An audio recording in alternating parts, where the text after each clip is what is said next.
Merci beaucoup, Monsieur le Président, de cette introduction si gentille, si aimable, à laquelle je suis extrêmement sensible. Je dois dire que je suis extrêmement ému parce que je vous ai entendu, parce que je viens de visiter les archives de Jean Monnet, tout à côté, et parce que je viens de me replonger dans cette histoire européenne et mondiale, compte tenu des préoccupations de Jean Monnet, qui étaient non seulement, bien entendu, l'approfondissement de l'idée européenne, mais aussi, compte tenu du rôle qu'il a joué, à la fois dans la Première Guerre mondiale et dans la Seconde Guerre mondiale, avec le souci permanent de la paix. Donc je suis très ému. Je suis aussi très ému parce que je suis en face des représentants éminents de la Banque nationale de Suisse.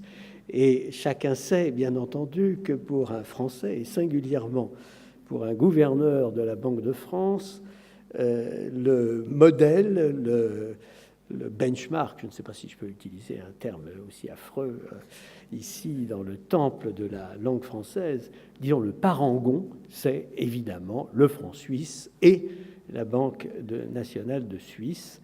Et je me suis efforcé moi-même d'essayer de me rapprocher, disons, de cette sagesse exemplaire et séculaire qui est en Suisse et singulièrement à la Banque centrale. Donc, je suis doublement ému.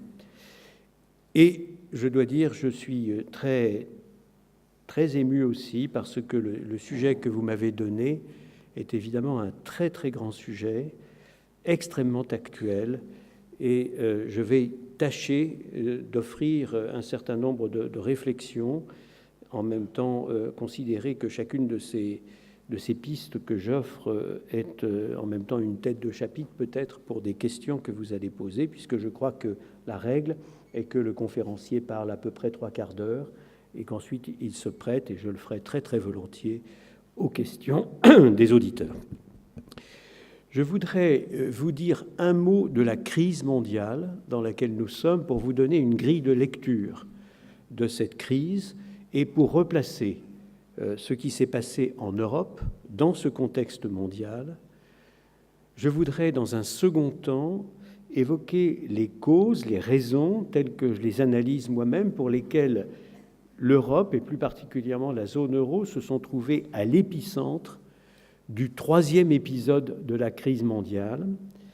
Et puis, je voudrais réfléchir avec vous à la résilience, à la solidité qui a été montrée par à la fois l'euro en tant que monnaie, le président Robles vient d'en parler de manière extrêmement élogieuse, à juste titre, à mon avis, et bien entendu la zone euro en tant que concept, l'intégrité de la zone euro a prouvé elle-même sa résilience. Il est intéressant de réfléchir à cela.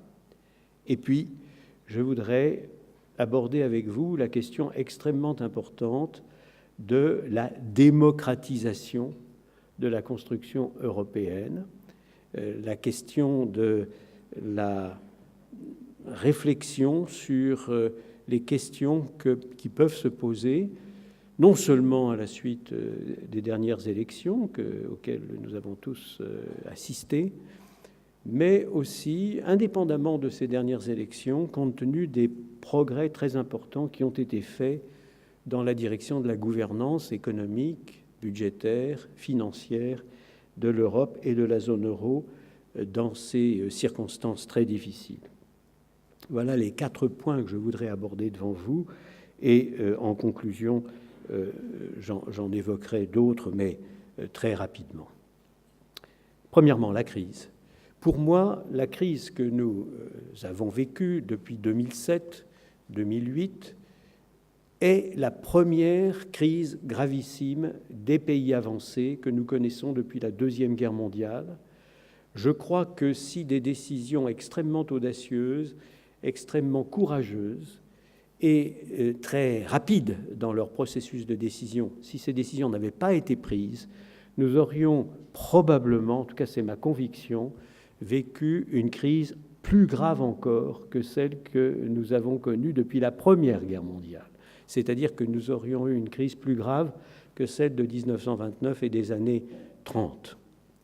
Cette crise mondiale des pays avancés s'est donc déployée et je vous proposais initialement une grille de lecture. Je vous propose 3 épisodes pour comprendre le déploiement de cette crise mondiale des pays avancés.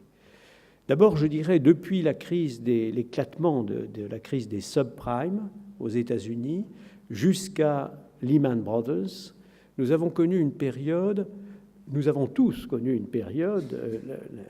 la Suisse naturellement s'est admirablement protégée par sa propre bonne gestion comme quelques autres pays, mais nous avons tous connu une période d'agitation considérable. Je dirais que c'était une période de turbulence financière qui part des subprimes aux États-Unis, mais qui se répand sur toutes sortes de marchés. Et je l'ai moi-même connu son irruption dans le marché monétaire de la zone euro lorsque, le 9 août 2007, nous avons constaté un certain matin que nous n'avions plus de marché. Il n'y avait plus de marché, il n'y avait plus de transactions, il n'y avait plus de prix sur ce marché. L'euro était introuvable. En 2h30, 3 heures, le directoire de la Banque centrale européenne a décidé de donner de la liquidité sans aucune limite à toutes les banques commerciales de la zone euro, au taux qui était notre taux de l'époque, qui était 4%. Et donc, nous avons donné sans limite de la liquidité. On nous a demandé 95 milliards d'euros, ce qui était une bombe, un montant totalement considérable, un montant qui, vu de New York, n'était même pas compréhensible, parce que le refinancement de la banque américaine est normalement beaucoup plus modeste. Et donc, pour nous, c'était le début, disons, de cette période de turbulence financière. J'y reviendrai. Cette période dure, pour être précis, du 9 août 2007 au 15 septembre 2008. À ce moment-là commence le second épisode de la crise mondiale des pays avancés. Lehman Brothers connaît sa banqueroute. Elle est annoncée le 15 septembre au matin, c'était un lundi.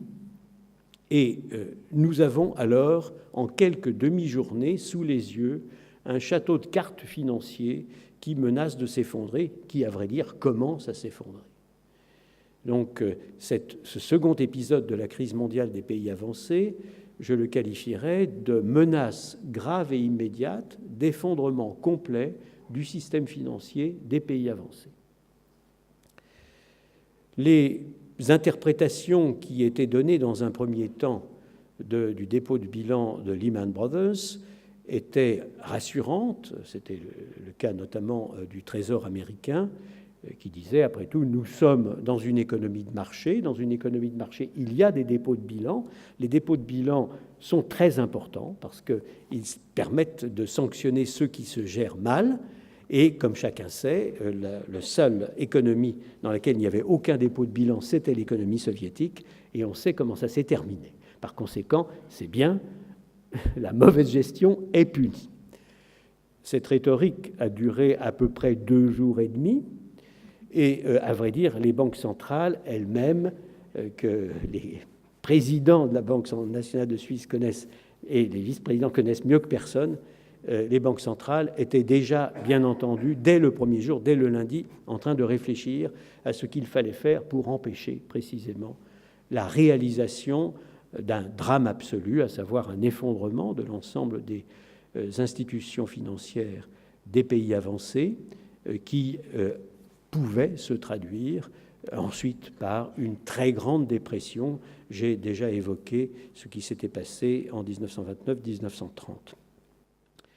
Dès le jeudi, les banques centrales des pays avancés publient dans le monde entier, dans les diverses capitales concernées, des communiqués identiques pour expliquer qu'elles sont là, qu'on peut avoir accès à la liquidité dans des conditions extraordinairement favorables et que, notamment, l'ensemble des institutions financières du monde entier, dans les pays avancés, doivent pouvoir avoir accès à de la liquidité en dollars en présentant des garanties dans leur propre monnaie nationale. Et ceci nous a permis, dès le jeudi, de montrer que nous étions aux commandes d'une économie financière et bientôt réelle internationale qui était dans une agitation abominable. Tout le monde connaît, puisque c'est de l'histoire, le déroulement de ce second épisode. Nous empêchons l'effondrement complet du système, bien entendu. Nous avons un effondrement, néanmoins, de l'économie réelle dans l'ensemble des pays avancés qui crée la plus grande dépression depuis la plus grande récession, depuis la Deuxième Guerre mondiale, pas l'équivalent d'une dépression, mais nous avons une très importante récession. L'économie internationale des pays avancés tombe comme une pierre, elle entraîne d'ailleurs l'ensemble de l'économie mondiale, et nous avons 3 trimestres successifs de diminution très importante du produit intérieur brut. Donc 3 trimestres, ça veut dire dernier trimestre de l'année 2008, 2 premiers trimestres de l'année 2009. Nous nous retrouvons à la fin de l'année 2009 avec un début de reprise. Depuis la mi-2009, après 3 trimestres, nous avons une stabilisation et puis un redémarrage assez laborieux, à vrai dire, de l'économie réelle dans les pays avancés. Et c'est à ce moment-là que commence le 3e épisode de la crise mondiale des pays avancés. Ce 3e épisode, je le qualifierais tout simplement de crise des risques souverains au sein des pays avancés. Exactement comme on avait eu une crise des risques souverains en Amérique latine, une crise des risques souverains en Afrique, une crise des risques souverains au centre et à l'est de l'Europe, en Asie, nous avions là ce 3e épisode présentant une crise réelle des signatures publiques avec, vous vous en souvenez, un investisseur mondial n'ayant plus confiance dans l'ordre, dans la Grèce, dans l'Irlande, dans le Portugal, et vous pouvez évoquer les pays suivants dans l'ordre, disons, de leur vulnérabilité décroissante. Pourquoi, diable, alors que les 2 premiers épicentres des 2 premiers épisodes de la crise mondiale étaient aux États-Unis, subprime, États-Unis, Lehman Brothers. Lehman Brothers, vous vous en souvenez, venait après Bear Stearns, après Freddie Mac et Fannie Mae, et avant AIG, épicentre aux États-Unis, même si, bien entendu, la crise était mondiale et l'ensemble des institutions financières, et la Suisse en sait quelque chose, se sont trouvées prises dans la tourmente, mais l'épicentre et l'origine de la crise étaient aux États-Unis. Pour ce 3e épisode, l'épicentre et l'origine se trouvent en Europe. Je pense qu'il s'agissait toujours, et qu'il s'agit toujours, d'une crise mondiale des pays avancés. C'est-à-dire que je pense que l'investisseur mondial continue à être très attentif aux signatures publiques et au budget des différents pays avancés. Comme vous en souvenez, on a même eu aux États-Unis un downgrading, on a diminué le rating de la signature américaine elle-même, ce qui était absolument impensable depuis la Deuxième Guerre mondiale. Mais la zone euro s'est trouvée au cœur de cette crise. Et donc, je vous propose, si vous voulez, d'essayer d'expliquer pourquoi la zone euro s'est trouvée au cœur de cette crise. Quelles sont les raisons qui font que le pays le plus vulnérable a été considéré par l'investisseur mondial comme étant la Grèce, pays avancé, membre de la zone euro, et puis ensuite l'Irlande, et puis ensuite le Portugal, etc. Je vois 6 raisons. Je vais aller extrêmement vite parce que sinon je mangerai trop de mon temps. Première raison, on n'a pas respecté les règles de bon sens que l'on s'était imposées à nous-mêmes au moment de la création de la monnaie unique, à savoir le pacte de stabilité et de croissance. Bon, vous ne serez pas étonné qu'un banquier central insiste beaucoup là-dessus. Tous les banquiers centraux insistent toujours sur la sagesse budgétaire et, en l'occurrence, les événements leur ont donné cruellement raison.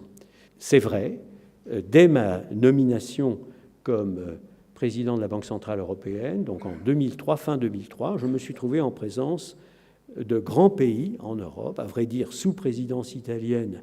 La France et l'Allemagne étaient sur la même ligne. Ils ne voulaient pas qu'on applique à eux-mêmes le pacte de stabilité et de croissance et ils ont demandé une renégociation qui correspondait évidemment à un affaiblissement de ce pacte et aussi, je dois dire, non seulement un affaiblissement de la lettre, qui a quand même été assez préservé, mais aussi et surtout peut-être un affaiblissement de son esprit. Première raison. Deuxième raison, la zone euro ne comprenait pas au moment de sa création, et pas au moment de Lehman Brothers, et pas au moment de ce début de ce troisième épisode, de suivi attentif sur le plan économique des indicateurs de compétitivité et des grands déséquilibres liés à des défauts éventuels de compétitivité externe. Et donc, il n'y avait pas de suivi attentif des coûts unitaires de production au niveau de chacun des pays. Il n'y avait pas de suivi attentif des balances des paiements courants. J'ai évoqué 2003, début, si vous voulez, de cette crise assez grave sur le pacte de stabilité et de croissance, dans laquelle, bien entendu, la Commission et la Banque centrale européenne ont joué leur rôle pour défendre le pacte.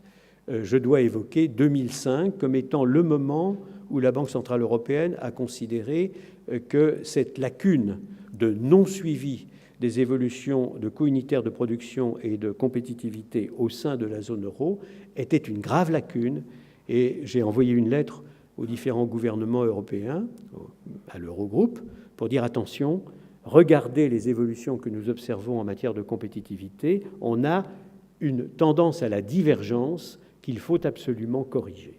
Donc, c'était en 2005, longtemps avant Lehman Brothers, bien sûr, et encore plus longtemps avant le début de ce troisième épisode de la crise que j'évoquais moi-même. Deuxième raison très importante. Jusqu'à la crise, aucune mesure n'avait été prise pour tenter de corriger, de faire reconverger ces évolutions de compétitivité qui, s'ajoutant au non-respect du pacte de stabilité et de croissance, créaient en effet des divergences importantes et donc la probabilité d'avoir à un moment ou à un autre de vrais problèmes, que ce soit d'ailleurs simplement le passage du temps et l'expérience de moyenne longue période pour la zone euro, ou que ce soit parce qu'il y avait une sorte de choc extérieur. En l'occurrence, le choc extérieur est venu des États-Unis, mais a traversé l'Atlantique pour les raisons que je suis en train d'énumérer. Troisième raison, nous n'avions pas d'union bancaire, nous n'avions pas achevé du tout le marché unique dans le domaine des services financiers, et ceci s'est avéré particulièrement gênant pour la zone euro parce que la corrélation entre le crédit et la solidité des États et le crédit et la solidité des banques est apparue considérablement élevée, mettons très près de 100% en ce qui concerne le coefficient de corrélation, du fait d'un phénomène très compréhensible qui était que les États eux-mêmes apparaissaient comme étant le garant de la survie de leur propre banque. Donc il n'était pas très étonnant que la corrélation soit grande entre la signature des États et la signature des banques. Et là aussi, la Suisse en sait quelque chose. Mais il y avait bien d'autres raisons aussi, ne serait-ce que le fait que si un pays va mal, bien entendu, ces banques se retrouvent dans la tourmente, soit qu'elles aient elles-mêmes des valeurs du trésor de leur propre pays, et c'est toujours le cas, soit qu'elles aient elles-mêmes, évidemment, des créances importantes sur leurs propres entreprises, les entreprises nationales. Bref, pour toutes ces raisons, nous avons eu, au moment de l'explosion de cette crise, une tension, un cercle vertueux d'un côté et un cercle vicieux de l'autre entre les États crédibles ayant des banques crédibles et les États non crédibles ayant des banques non crédibles. Évidemment, cet écartèlement était supérieur à celui que l'on pouvait avoir dans un État, dans une fédération politique comme les États-Unis, ou dans un État centralisé comme peuvent l'être le Japon ou l'Angleterre, où vous avez une seule entité nationale. Mais là, dans la zone euro, dans ce marché unique à monnaie unique, vous aviez une tension particulière. C'est la troisième raison, je la crois également, évidemment, très importante. Quatrième raison, nous n'avions pas de mécanisme simple et existant ex ante de gestion de la crise elle-même pour pouvoir aider, le cas échéant, un pays, pour pouvoir se mettre, disons, en situation de prêter, avec intérêt bien entendu, à un autre pays. ou d'intervenir d'une manière plus générale pour essayer d'atténuer les tensions et de lutter contre un marché qui avait tendance à être extrêmement agressif. Alors, ces 4 raisons sont des raisons qui sont particulières à la zone euro, me semble-t-il, particulières à la monnaie unique, au marché unique à monnaie unique. Il y en a 2 autres que j'évoque très rapidement. L'absence de mise en œuvre effective du marché unique au niveau des 28 pays de l'Union européenne. C'est donc un problème qui se pose au niveau de tous les pays de l'Union européenne, qui se pose au niveau de l'Angleterre, de la Suède, de la Pologne, et pas simplement au niveau de la zone à monnaie unique, mais qui est particulièrement grave pour la zone à monnaie unique, parce que si l'on n'a pas un marché unique achevé, on n'a pas alors les mécanismes d'ajustement automatique que l'on peut avoir dans un marché unique souple, dans un marché unique qui transmet immédiatement les différences de compétitivité d'une zone à l'autre, d'un secteur à l'autre, d'un pays à l'autre. Et donc, ce qui est un inachèvement pour l'ensemble de l'Union européenne est aussi, bien entendu, un inachèvement du marché unique pour la zone à monnaie unique, mais c'est encore plus grave, si je puis dire, pour la zone à monnaie unique. Donc c'est une raison que je me dois de lister. Et puis il y en a une dernière, je n'y insiste pas non plus, c'est le refus de mettre en application de manière résolue et vigoureuse les réformes structurelles, lesquelles sont absolument essentielles au niveau des 28 pour la prospérité de l'Union européenne dans son ensemble, mais qui sont, pour les mêmes raisons que celles que je viens d'énoncer, particulièrement mauvaises, si je puis dire, particulièrement négatives pour la zone à monnaie unique, parce qu'elle a besoin d'avoir des marchés qui fonctionnent de manière aussi souple que possible, aussi rapide que possible, lorsqu'il y a en effet des ajustements à opérer. Vous avez les 6 raisons. Qu'est-ce que l'on peut dire de ces 6 raisons au moment où je parle ? Je mets de côté les 2 dernières qui sont des questions qui se posent au niveau des 28. Il y a eu réaffirmation par les 28 qu'ils entendaient bien achever le marché unique européen et qu'ils entendaient bien mettre en œuvre les fameuses réformes structurelles. On ne les appelle plus programme de Lisbonne, comme vous le savez, on les appelle programme 2020. Je mets cela de côté parce que ce n'est pas spécifique à la zone euro. Pour les 4 faiblesses que j'ai énoncées et qui sont spécifiques à la zone euro, je crois que l'on peut dire que nous avons mis un certain nombre de décisions en face des faiblesses. En ce qui concerne le pacte de stabilité et de croissance, il a été considérablement renforcé. Il a été renforcé non seulement parce que les textes eux-mêmes ont renversé la charge de la preuve, ont donné beaucoup plus d'influence à la Commission et moins d'influence au Conseil, et qui avait auparavant, comme l'expérience l'avait montré en 2003-2004, la capacité de bloquer les choses. On a eu le Fiscal Compact qui a permis d'introduire au niveau des législations, des constitutions de chacun des pays, des éléments renforçant au niveau des pays l'application du pacte de stabilité et de croissance. Et on a eu le semestre européen qui lui-même renforce la position de la Commission. Donc on peut dire qu'on a fait un virage complet, fort heureusement, sur le pacte de stabilité et de croissance sous la pression de la crise et parce qu'il était absolument évident que nous avions eu là un élément de faiblesse inacceptable dans la gestion, dans la gouvernance de la zone euro. Deuxièmement, on a créé de toutes pièces pour la seconde faiblesse, c'est-à-dire l'absence de suivi des indicateurs de compétitivité, une procédure qui, dans le jargon européen, doit s'appeler en français procédure de surveillance des déséquilibres macroéconomiques.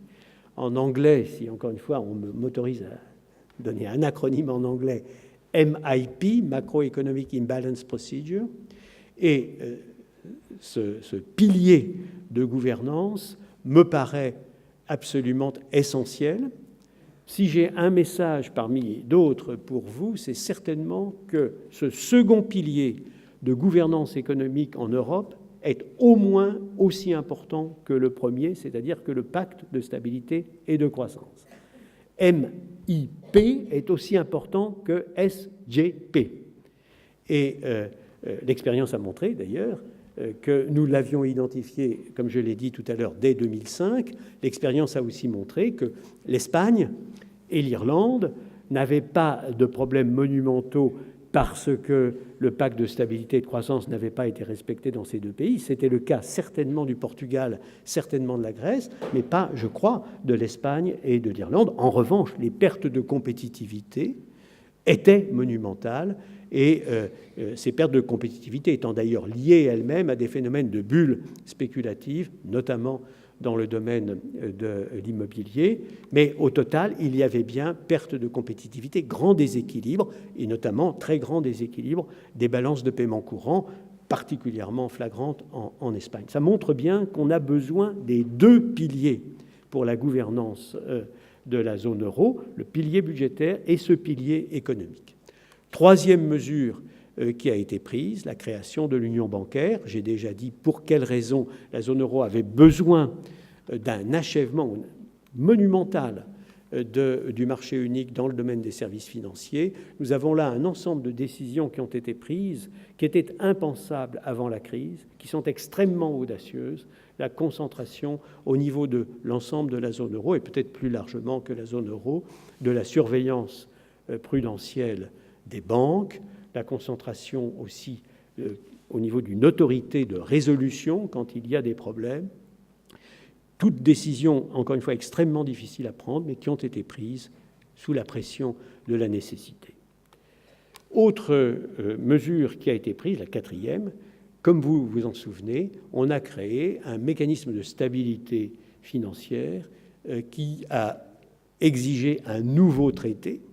Donc on a dû créer un traité, et ce traité a permis d'avoir un outil important qui n'existait pas du tout avant la crise et qui est là précisément pour faire face à des situations complètement exceptionnelles. Ce qui fait qu'en face des 4 faiblesses flagrantes de la zone euro, spécifiques à la zone euro, je peux mettre 4 éléments qui sont, je crois, très importants pour compenser, faire face, disons, à ces faiblesses, renforcer la gouvernance. Cela va très loin. Cela va très loin. On va très loin dans la surveillance. On doit aller très loin, compte tenu des textes, compte tenu des décisions qui ont été prises, dans la surveillance des politiques économiques. On va très loin dans la surveillance des politiques budgétaires, ce qui me conduit à vous proposer la lecture suivante. Dans le domaine économique, financier, budgétaire, nous avons été très loin dans ce que j'appellerais volontiers une union politique de facto. Nous n'avons pas décidé de progresser de manière visible dans l'union politique, de jure, visible, mais nous avons été très loin, très audacieux, sous la pression, naturellement, de la nécessité. Et je le note au passage, je vais y revenir. Au moment où je vous parle, je crois qu'on peut dire, je parle sous votre contrôle, et après tout, vous êtes probablement les meilleurs observateurs européens objectifs que l'on puisse imaginer. Je crois que l'on peut dire que nous ne sommes plus dans une situation de crise aiguë. Nous ne sommes plus à l'épicentre d'une crise aiguë. Les raisons pour lesquelles nous ne sommes plus à l'épicentre de cette crise aiguë me semblent être au nombre de 4. Et je vous les propose maintenant. D'abord, je viens de mentionner un changement radical de gouvernance sur les 4 dimensions que j'ai évoquées. Par rapport à ce que l'investisseur mondial, généralement quelconque, pouvait voir au début de l'année 2010, nous avons une gouvernance évidemment formidablement renforcée. Nous ne sommes plus dans le même monde en termes de gouvernance économique, budgétaire et financière. Première raison. Deuxième raison, les pays en question, les pays qui avaient connu des déséquilibres majeurs, les pays qui avaient perdu leur crédibilité, ont tous fait des efforts d'ajustement considérables, extraordinairement douloureux, extraordinairement difficiles, avec un coût, notamment économique et social, considérable. Nous le savons tous parce que tout cela s'est passé sous nos yeux. L'ajustement grec, l'ajustement irlandais, l'ajustement portugais, je me permets de le dire devant le président Robles, l'ajustement espagnol, ont été des ajustements difficiles, douloureux. On présente parfois ces ajustements comme ayant été excessifs ou comme ayant été le fruit d'une volonté délibérée d'austérité au lieu de pratiquer la croissance. Je crois malheureusement que les choses sont plus simples que cela. Le problème qui s'est posé, c'est que ces pays demandaient au reste du monde de les financer, de financer leur croissance et de financer, bien entendu, leur consommation, de financer leurs déséquilibres externes.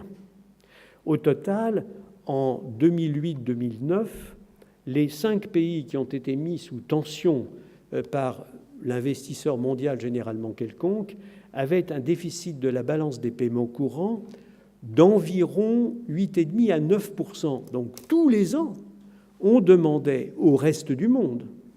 Le reste du monde veut dire les pays émergents principalement, et bien entendu aussi d'autres pays avancés, notamment en Europe, mais c'était vraiment le reste du monde, de leur prêter 8,5 ou 9% de leur produit intérieur brut. Au moment où la crise éclate, la perte de confiance est telle qu'il n'y est plus possible de trouver dans le monde des financiers qui sont prêts à continuer à financer ces déficits considérables. Donc la crise, alors bien entendu, il s'agit à la fois de la faiblesse de ces pays dans la zone euro, pas de toute la zone euro, mais de ces pays dans la zone euro, ajouté bien entendu au détonateur qu'a été la crise de Lehman Brothers, le second épisode de la crise mondiale. Mais le résultat était que les pays en question n'avaient pas le choix. Ils avaient le choix ou bien de se retrouver avec un ajustement d'une brutalité extrême, correspondant au fait que le monde extérieur ne voulait plus, n'avait plus confiance et donc ne voulait plus les financer, ou bien de demander de l'aide aux autres Européens, aux amis, entre guillemets, européens, et à la communauté internationale pour les aider à passer ce cap extraordinairement difficile. Ce que plusieurs d'entre eux ont fait, parce que, encore une fois, je crois qu'ils ont pensé à juste titre que pour passer cette épreuve extraordinairement difficile, il était nécessaire d'essayer d'atténuer la rapidité et la violence de l'ajustement auquel, autrement, ils auraient été absolument contraints.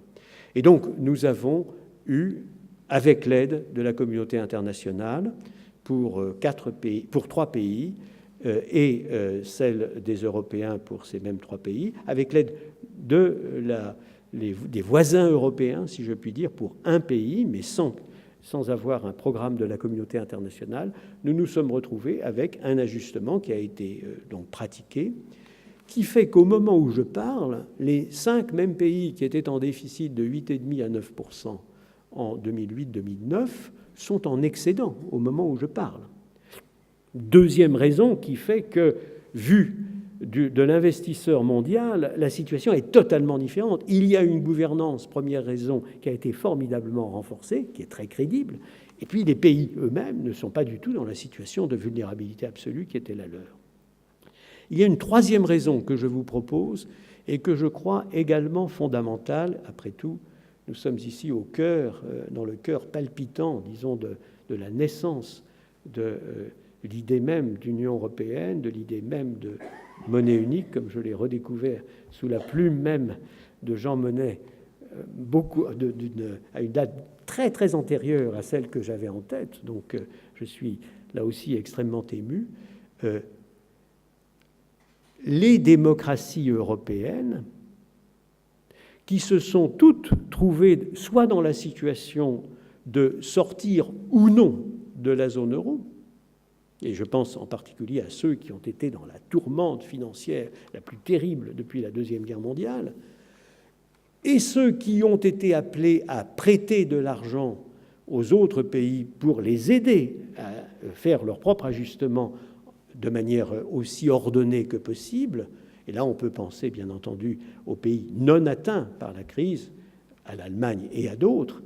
Toutes nos démocraties qui auraient pu soit tirer parti de la situation pour dire il vaut mieux que tel ou tel pays nous quitte, soit décider eux-mêmes de quitter pour telle ou telle raison, ne serait-ce que parce que la situation était horriblement difficile. Comme vous le savez, ils ont tous décidé de rester et de ne pas demander que l'intégrité de la zone euro soit mise en cause. Ça ne veut pas dire qu'il n'y a pas eu énormément de discussions, ça ne veut pas dire que tous les parlements en ont débattu, que les opinions publiques en ont débattu, mais le résultat est là. Nous étions 15 pays dans la zone euro au moment de Lehman Brothers. Les 15 sont restés dans la zone euro. Non seulement, d'ailleurs, comme vous le savez, les 15 sont restés dans la zone euro, mais 3 nouveaux pays sont entrés. La Slovaquie et 2 pays baltes. Et un 4e va peut-être entrer. En tout cas, la Commission et la Banque centrale européenne ont dit qu'ils pouvaient entrer. La Lituanie peut entrer en janvier prochain. Avouez que pour une zone euro qui était promise à l'explosion, à l'évaporation ou à l'effeuillage de la marguerite avant les événements que je viens de relater, se retrouver à 19 en janvier prochain alors qu'elle était à 15, si je puis dire, cette zone euro au moment de Lehman Brothers, est quelque chose qui demande à être souligné et qui prouve un niveau de résilience du concept européen qui rejoint ce que je vous disais sur les décisions des démocraties européennes. Toutes nos démocraties ont pris la décision sous des formes diverses et après longue méditation, soit au niveau du Parlement, soit au niveau des élections générales dans les différents pays. Il y a eu évidemment beaucoup d'élections, beaucoup de décisions. Elles ont toutes décidé de rester dans la zone euro. Ça, c'est une troisième raison que je crois très importante parce qu'on voit affleurer dans cette troisième raison et dans cette confirmation par les démocraties nationales de leur attachement à l'entreprise historique de construction et de renforcement de l'Europe, je crois que c'est ce que le reste du monde avait beaucoup de peine à comprendre.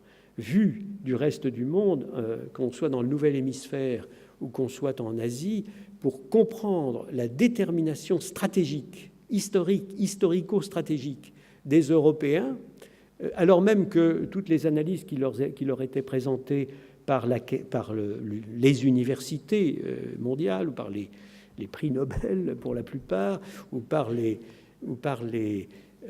observateurs et les analystes et les économistes, n'intégraient pas nécessairement cette dimension, disons, historico-stratégique au sens le plus noble du terme.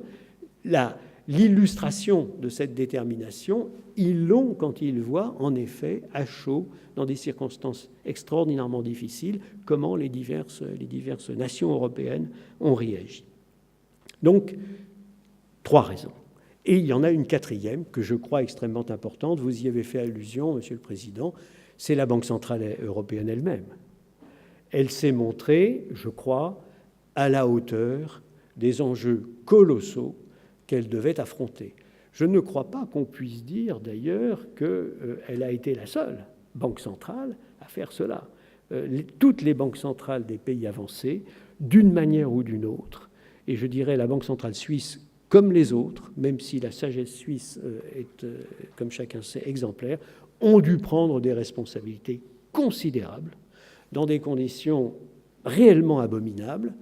Et évidemment, dans le cas particulier de la Banque centrale européenne, c'était des décisions très lourdes parce qu'il s'agissait, dans un contexte où il avait été promis politiquement, ce n'était pas dans le traité, mais promis politiquement qu'on ne touchait pas au budget, d'une certaine manière, en intervenant sur les marchés secondaires de dette à 2 reprises, en mai 2010 et en août 2011, nous avons fait des choses qui étaient parfaitement légales, parfaitement conformes au traité, mais qui ne correspondaient pas à l'idée que plusieurs opinions publiques s'étaient faites de ce qu'il était possible ou pas de faire. Ça, c'est vrai pour la Banque centrale, c'est vrai aussi pour les gouvernements.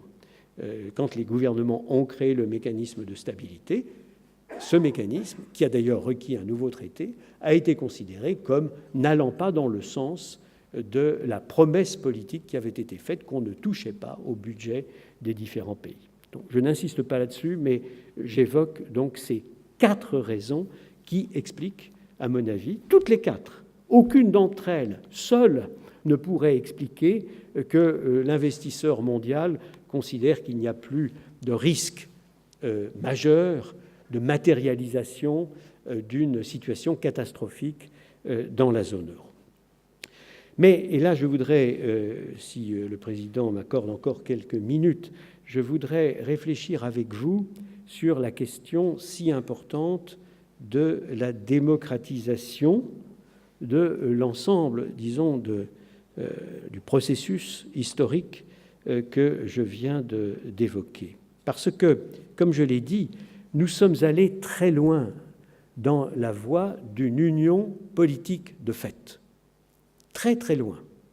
Et je comprends parfaitement qu'un certain nombre d'observateurs puissent se dire où est la légitimité démocratique ? Vous nous dites maintenant que nos parlements n'ont plus la capacité de faire, du fait du renforcement du pacte de stabilité et de croissance, du fait du renforcement de l'arsenal juridique qui a été monté avec le Fiscal Compact, nous ne pouvons plus nous considérer comme étant aussi libres, disons, que nous l'étions auparavant, et certainement aussi libres que nous ne l'étions après les modifications intervenues en 2003-2004. Et là, si vous voulez, je crois qu'il y a un vrai sujet. Bien entendu, la Commission est désignée par les gouvernements démocratiques, les légitimement désignés dans chaque pays. Bien entendu, le Conseil est composé des ministres et des chefs d'État et de gouvernement qui sont eux-mêmes, bien entendu, démocratiques et démocratiquement désignés. Mais ça ne veut pas dire qu'aux yeux, me semble-t-il, de nos concitoyens, il y a vraiment un processus réel de légitimation démocratique de décisions si celles-ci ont un impact considérable sur les différents peuples. Et donc je crois qu'il est légitime, comme Jürgen Habermas se pose la question en ce moment de manière particulièrement pénétrante et profonde. J'ai un léger désaccord avec lui parce que je crois qu'il a tendance à considérer que l'austérité et l'ajustement dont je disais qu'il était nécessaire, qu'on ne pouvait pas se l'épargner, peut-être a-t-il tendance à considérer que c'est une création un peu artificielle d'une volonté de sagesse excessive venant du centre. Je ne crois pas, très franchement, que ce soit le cas. Je crois qu'il y avait malheureusement à corriger des excès passés et que s'il faut réellement corriger quelque chose, ce sont plutôt les excès passés que de faire la critique de l'ajustement nécessaire, du retour progressif, évidemment aussi ordonné que possible, à une situation équilibrée. Mais enfin, je passe là-dessus. En revanche, je suis en accord complet avec l'ensemble de ces analyses lorsqu'il dit « nous avons besoin d'une légitimation démocratique ». Et ces analyses me paraissent particulièrement intéressantes et stimulantes. Il dit les marges de manœuvre de la Commission, du Conseil, il ajoute et de la BCE. La BCE elle-même, comme vous le savez, est indépendante par le traité. Personne ne remet en cause l'indépendance de la Banque centrale européenne. Et bien entendu, les membres du Conseil des gouverneurs sont eux-mêmes nommés par des entités qui sont elles-mêmes démocratiques. Donc le problème, à mon avis, ne se pose pas pour la Banque centrale, mais il continue, entre-temps étendu sur le mode informel.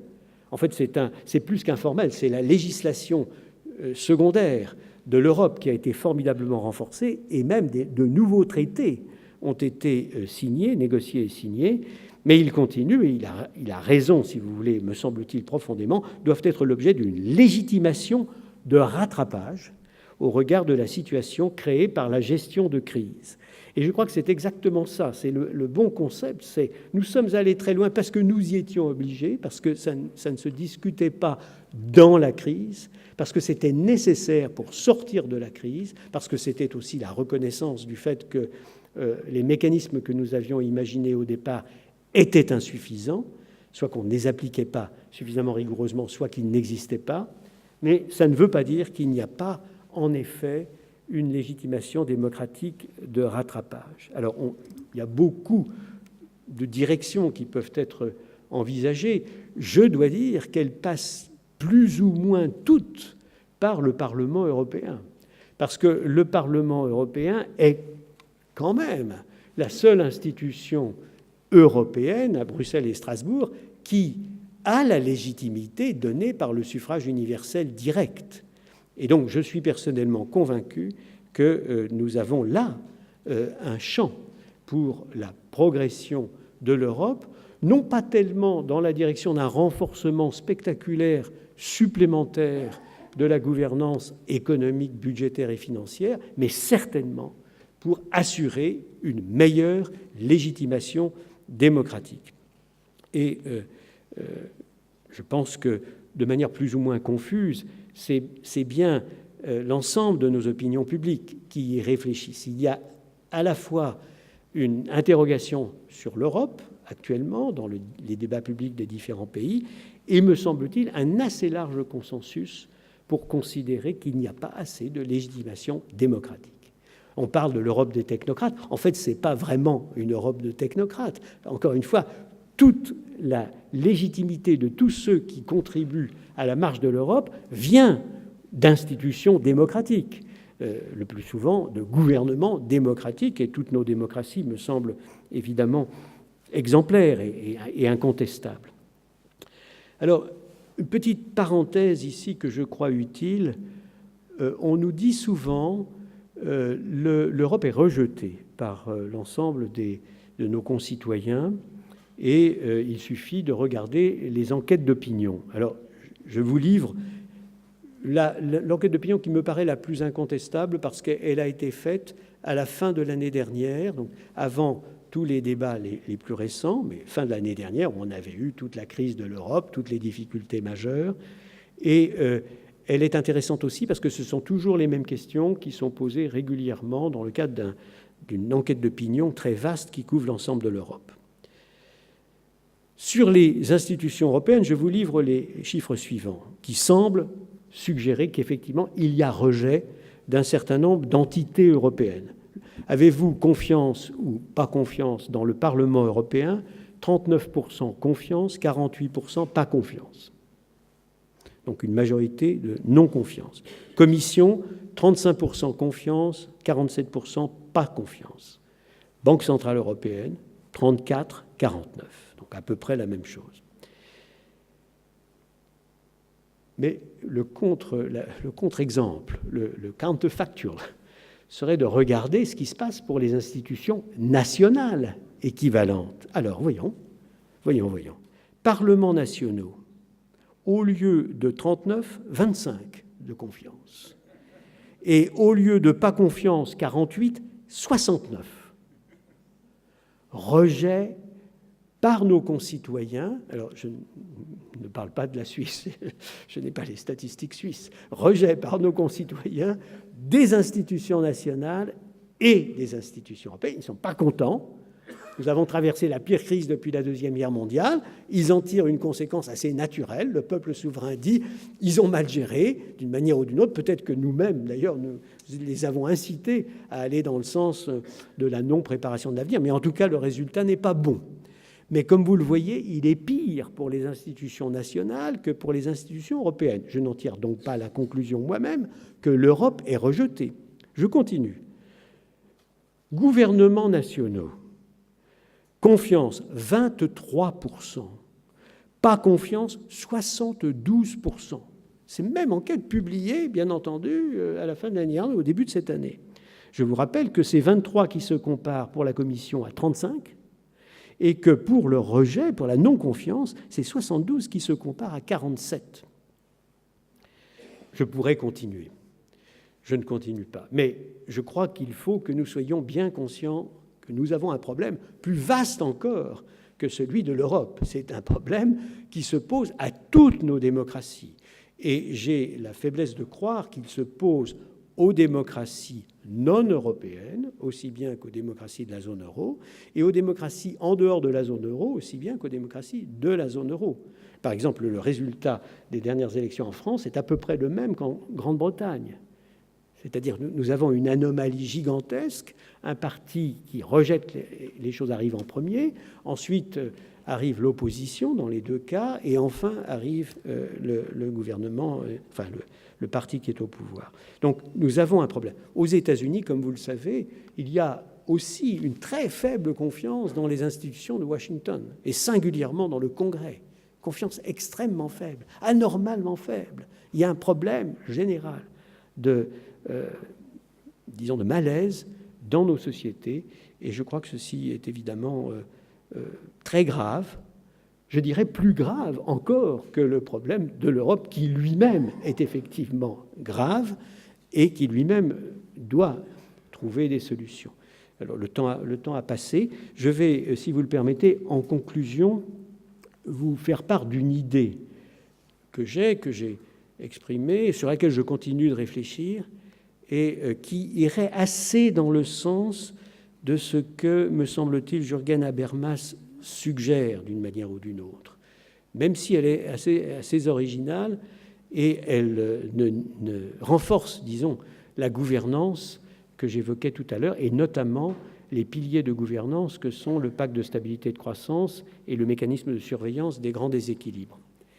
Je me dis, comment arriver à rendre la décision la plus difficile à prendre et à accepter, c'est-à-dire le cas dans lequel les institutions européennes disent à un pays en particulier: vous devez changer votre trajectoire budgétaire, il ne faut pas faire ceci, il ne faut pas faire cela, même si ce serait votre décision spontanée, vous devez vous gérer beaucoup mieux et de manière très différente sur le plan budgétaire, et vous devez faire très attention, vos coûts unitaires de production sont en train de vous faire perdre de la compétitivité, vous allez au-devant de grandes difficultés, et l'expérience a montré que lorsqu'un pays de la zone euro a de très grandes difficultés, la contagion alors menace immédiatement, et donc c'est un problème qui se pose à l'ensemble des membres de la zone euro, à l'ensemble de nos concitoyens, et pas simplement à vous. Quand il y a un conflit de ce genre qu'il faut envisager, comme vous le savez, dans le mécanisme actuel, il y a des sanctions. C'est d'ailleurs ces sanctions que la France et l'Allemagne voulaient s'épargner. Les sanctions en question sont des amendes. Vous imaginez que si un pays se comporte extrêmement mal, en fait, il est sur le point de tendre la sébile en disant « vous ne voulez pas m'aider parce que je n'arrive pas à m'en sortir tout seul ». Donc les amendes ne font qu'aggraver, évidemment, sa propre situation potentielle. Et s'il se gère très mal, l'idée selon laquelle les amendes sont réellement très dissuasives est une idée probablement assez naïve, parce que les amendes en question ne feront qu'ajouter, disons, à un excès de dépenses publiques ou qu'ajouter à un défaut monumental de compétitivité. Donc ce à quoi je pense et que je vous soumets, ce serait de dire, dans ce cas-là, le pays en question, qui conteste la pertinence et la validité des recommandations qui lui sont faites, aussi bien dans le domaine budgétaire que dans le domaine économique, demande l'arbitrage du Parlement européen, c'est-à-dire des représentants du peuple, dans la formation zone euro, qui est également une suggestion d'Habermas, puisqu'il dit « Sans la formation d'un comité permanent des États non membres de l'Union monétaire, des États membres de l'Union monétaire, le Parlement ne pourra pas exercer correctement ses droits de contrôle. » Donc cette idée selon laquelle les représentants élus des citoyens européens de la zone euro doivent pouvoir arbitrer s'il y a conflit entre les institutions européennes et un pays qui aurait, encore une fois, qui contesterait la pertinence des recommandations, je crois que c'est une idée forte, incontestable, qui ne fonctionnerait que dans des cas exceptionnels, donc qui respectent le principe de subsidiarité, qui ne pourrait être introduite que par un traité, naturellement, mais qui serait beaucoup plus crédible, me semble-t-il, que l'idée selon laquelle les amendes doivent être dissuasives. Là, on aurait une décision qui serait prise effectivement par un Parlement, et cette décision s'imposerait au pays concerné, qui aurait lui-même demandé l'arbitrage. Et bien entendu, on aurait donc à la fois principe de subsidiarité, principe d'effectivité et principe démocratique, puisque là, les représentants de l'ensemble des concitoyens européens de la zone euro auraient parlé. Alors bien entendu, on peut imaginer que le pays contestant pourrait demander cet arbitrage. On peut aussi imaginer que les institutions européennes, voyant que le pays n'applique pas leurs recommandations, demandent elles-mêmes la décision finale du Parlement européen au niveau de la zone euro. Voilà une idée parmi beaucoup d'autres. Mais je ne crois pas personnellement que notre modèle puisse être les États-Unis d'Amérique du Nord. Je ne crois pas que notre modèle puisse être tout simplement la création d'une fédération politique achevée. Donc je vois certains mérites, si vous voulez, dans ce que j'appelle la fédération, l'activation de la fédération économique et budgétaire par exception. Ce n'est que lorsque on aurait une menace finalement assez grave de stabilité, de cohésion de l'ensemble de la zone, que l'on pourrait alors simuler en quelque sorte une décision de type fédéral. Mais je parle devant des citoyens suisses pour la plupart, donc vous savez mieux que personne comment faire fonctionner un système original, puisque personne n'a exactement votre propre système de confédération helvétique. Je crois que juridiquement, les lawyers nous diraient que la Suisse est une véritable fédération politique. Ce n'est pas une confédération politique au sens légal, droit et juridique du terme. Mais je crois que l'Europe, le continent, l'ensemble du continent européen va probablement devoir inventer quelque chose d'original qui ne le place pas dans le camp d'une fédération politique complètement achevée, mais qui lui apporte, dans les domaines où c'est nécessaire, la légitimité démocratique directe qu'il n'a pas. Il a la légitimité démocratique indirecte via les nations, via les démocraties politiques qui se sont en effet, qui ont décidé librement de s'associer, mais il n'a pas, pour le moment, me semble-t-il, une véritable légitimité démocratique directe passant par les institutions européennes dans des cas, encore une fois, assez exceptionnels. Tout ceci étant dit, j'appelle quand même votre attention sur un point.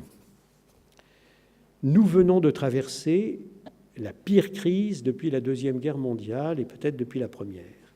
Nous sommes toujours en situation très difficile au niveau de l'Europe certainement et de l'ensemble des pays avancés. La preuve d'ailleurs, c'est que les banques centrales continuent à faire des choses absolument extraordinaires et impensables avant la crise. Au Japon, aux États-Unis, en Angleterre, en Europe et peut-être même, puis-je dire, en Suisse. Donc nous sommes dans une situation absolument exceptionnelle, gravissime. Une idée aussi audacieuse que l'idée européenne. Il n'est pas totalement absurde que l'investisseur mondial généralement quelconque, l'économiste mondial, le professeur d'université généralement quelconque sur les autres continents, dans les autres continents, ait pu se dire « ça ne tiendra pas ». Une crise pareille, la pire du XXe siècle et du début du XXIe, ils ne tiendront pas. Le fait est que nous avons tenu. Je ne parle pas de la monnaie, dont le seul inconvénient est qu'elle est trop crédible, apparemment, et donc le président nous disait que la politique monétaire qui avait été poursuivie était une politique de sagesse, je le crois.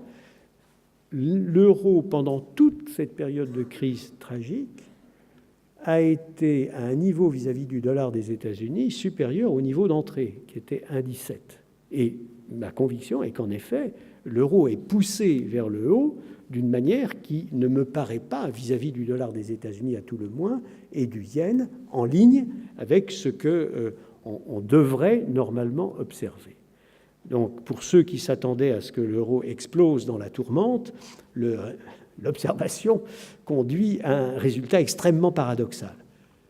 quant à la zone euro elle-même, dont l'intégrité a incontestablement été mise en cause, finalement, sans qu'il y ait d'institutions centrales fonctionnant, les 15 démocraties, 16 démocraties, 17 démocraties, et beaucoup d'autres d'ailleurs, puisque comme vous vous en souvenez, le Fiscal Compact a mobilisé 25 démocraties politiques en Europe. Tout ce système a fonctionné d'une manière qui, moi-même, me paraît assez extraordinaire. J'ai déjà évoqué le fait qu'on voyait affleurer la force de l'entreprise historique sous-jacente en voyant que toutes nos démocraties avaient choisi de rester. Elles ont fait mieux que ça. Elles n'ont pas seulement choisi de rester, elles ont choisi de négocier, de signer 2 nouveaux traités, le Fiscal Compact et le traité créant le mécanisme de stabilité.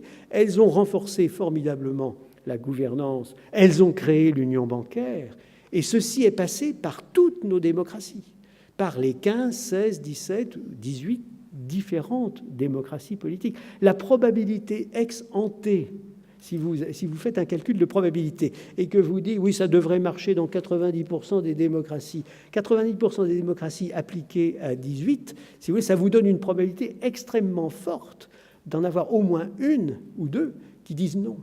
Et donc finalement, ce qui s'est passé prouve en effet une volonté de continuer de construire ensemble tout à fait considérable. J'appelle votre attention sur ce point parce que c'est un élément que nous devrions, nous, Européens, et que ce sanctuaire de l'idée européenne qu'est ce lieu et cette association qui m'a invité, nous devrions communiquer encore plus, car ce sont des arguments qui me paraissent forts et qui doivent être mieux connus, me semble-t-il, sur les autres continents, aussi bien le nouvel hémisphère qu'en Asie.